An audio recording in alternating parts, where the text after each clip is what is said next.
تم اقرار کرتے ہو کہ اللہ اور ہر چیز کا مالک ہے. اس کے کیا معنی؟ اس کے معنی یہ ہیں کہ تمہاری جان تمہاری اپنی نہیں، خدا کی ملک ہے.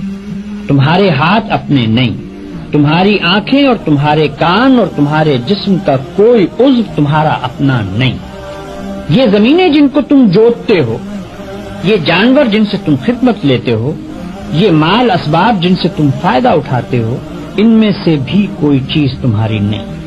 ہر چیز خدا کی ملک ہے اور خدا کی طرف سے عطیے کے طور پر تمہیں ملی.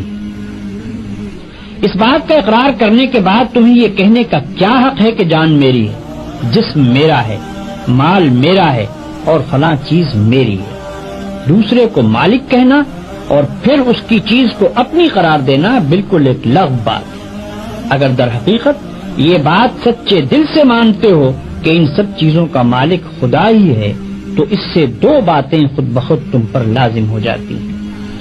ایک یہ کہ جب مالک خدا ہے اور اس نے اپنی ملکیت امانت کے طور پر تمہارے حوالے کی ہے تو جس طرح مالک کہتا ہے اسی طرح ان چیزوں سے کام لینا چاہیے.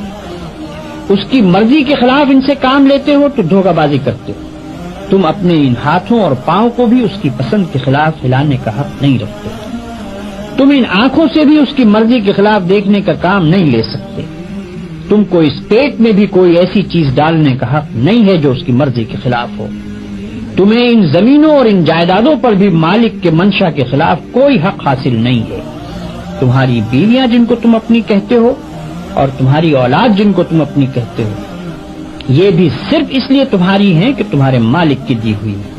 لہذا تم کو ان سے بھی اپنی خواہش کے مطابق نہیں بلکہ مالک کے حکم کے مطابق ہی برتاؤ کرنا چاہیے.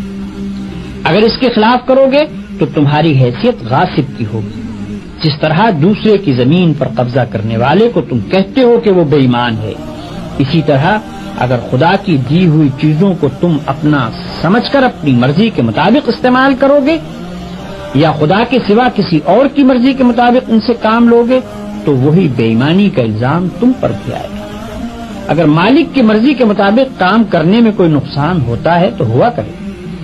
جان جاتی ہے تو جائے، ہاتھ پاؤں ٹوٹتے ہیں تو ٹوٹیں، اولاد کا نقصان ہوتا ہے تو ہو، مال و جائیداد برباد ہو تو ہوا کرے. تمہیں کیوں غم ہو؟ جس کی چیز ہے وہی اگر نقصان پسند کرتا ہو تو اس کو حق ہے